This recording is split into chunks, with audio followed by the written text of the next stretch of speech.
ಸಿದ್ದರಾಮಯ್ಯ ಅವರು ಭಾಳ ದೊಡ್ಡ ನಿವೃತ್ತ ರಾಜಕಾರಣಿ, ನಿವೃತ್ತ ಚೀಫ್ ಮಿನಿಸ್ಟ್ರು. ಅವರು ನೈತಿಕ ವಿಚಾರ ನಾವು ಸ್ವಂತ ಇಷ್ಟಪಡಬೇಕು.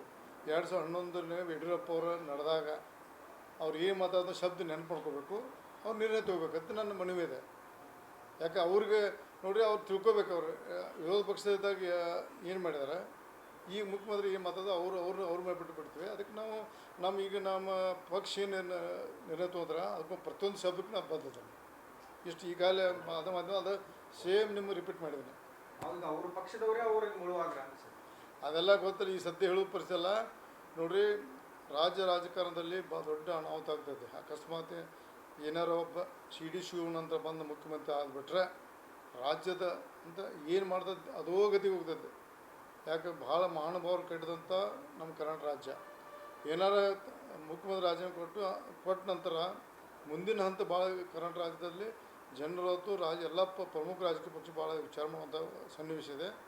ಅದರಿಂದ ದೊಡ್ಡ ಅನಾಹುತ ಆಗಿದೆ. ಅದಕ್ಕೆ ಅದರಲ್ಲಿ ನಮ್ಮ ಪಕ್ಷದವರು, ರಾಜ್ಯದ ನಾಯಕರು, ರಾಷ್ಟ್ರೀಯ ನಾಯಕರು ಒಂದು ವಿಚಾರ ಮಾಡಿ ಇದನ್ನು ರಾಜ್ಯನ ಉಳಿಸ್ಲಿಕ್ಕೆಲ್ಲ ಪ್ರಯತ್ನ ಕೈ ಜೋಡಿಸ್ತಾರೆ. ಯತ್ನಾಳ್ ಹೇಳಿದರೆ ಆ ರೀತಿ ಪರಿಸ್ಥಿತಿ ಬಂದರೆ ವಿಧಾನಸಭೆ ವಿಸರ್ಜಿಸಿ ಮರು ಚುನಾವಣೆಗೆ ಹೋಗೋದು ಒಳ್ಳೆಯದಂತ ನಿಮ್ಮ ಅಭಿಪ್ರಾಯ? ನಾನು ಸಿದ್ದರಾಮಯ್ಯ ಮೊದಲೇ ಹೇಳಿದ್ದೀನಿ, ಸಿದ್ದರಾಮಯ್ಯವರು 13ರಿಂದ 18 ಸಿದ್ದರಾಮಯ್ಯ ಉಳಿದಿಲ್ಲ. ಅವ್ರ ಶಕ್ತಿ ಏನೈತೆ ನನಗೆ ಗೊತ್ತಿಲ್ಲ. ಯಾಕಂದ್ರೆ ಅವ್ರ ಪಕ್ಷ ಆಂತರಿಕ ಸಮಸ್ಯೆ ಅದು.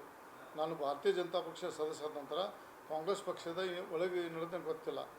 ಆದರೆ ಇವತ್ತು ರಾಜ್ಯದ ಮುಖ್ಯಮಂತ್ರಿ ಮನವಿ ಮಾಡ್ತೀನಿ, ಇದನ್ನು ಇದು ಪೂರ ಮುಗಿಸ್ಬೇಕಾರೆ ವಿಸರ್ಜನೆ ಮಾಡಿ ಹೊಸ ಎಲೆಕ್ಷನ್ ಮಾಡೋದು ಒಳ್ಳೆಯದು.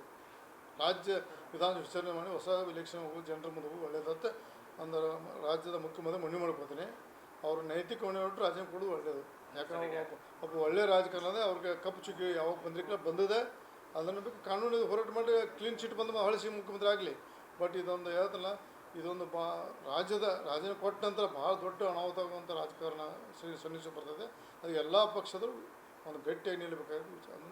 DK ಶಿವಕುಮಾರ್ ಅಂತ ಮುಖ್ಯಮಂತ್ರಿ ಆದರೆ ರಾಜ್ಯದ ಪರಿಸ್ಥಿತಿ ನೋಡ್ರಿ, ಅವ್ರು 135 ಸೀಟ್ ಆ ಪಕ್ಷ ಯಾರು ಮುಖ್ಯಮಂತ್ರಿ ಅವ್ರ ಪಕ್ಷ ಬಿಟ್ಟು ಆ ರಾಜ್ಯ ಹಿತಾಸಕ್ತಿಯಿಂದ ಒಂದು ಎಲ್ಲ ಪಕ್ಷಾತೀತ ಚರ್ಚೆ ಮಾಡೋದು ಒಂದು ಮನವಿ ಇದೆ.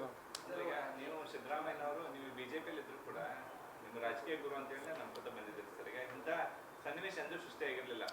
ನೋಡ್ರಿ, 13ರಿಂದ 18 ಸಿದ್ದರಾಮಯ್ಯ ಅವರ ವೈಯಕ್ತಿಕ ಎಂದೂ ಅವರು ಕಪ್ಪು ಚುಕ್ಕಿ ಬಂದಿರಲಿಲ್ಲ, ಬಂದಿದೆ. ಆದರೆ 2011ರಲ್ಲಿ ಯಡಿಯೂರಪ್ಪ ಪ್ರಕರಣದಲ್ಲಿ ಸಿದ್ದರಾಮಯ್ಯ ಮಾತಾಡಿದ ಒಂದು ಪ್ರತಿಯೊಂದು ಶಬ್ದ ನೆನಪು ಮಾಡ್ಕೋಬೇಕು. ಸಂದರ್ಭ ಹೇಳಕ್ಕೆ ಇಚ್ಛೆ ಪಡ್ತೀನಿ. Thank you. ನಾರ್ತ್ ಫಸ್ಟ್, ಉತ್ತರ ಕರ್ನಾಟಕದ ಆವಾಜ್.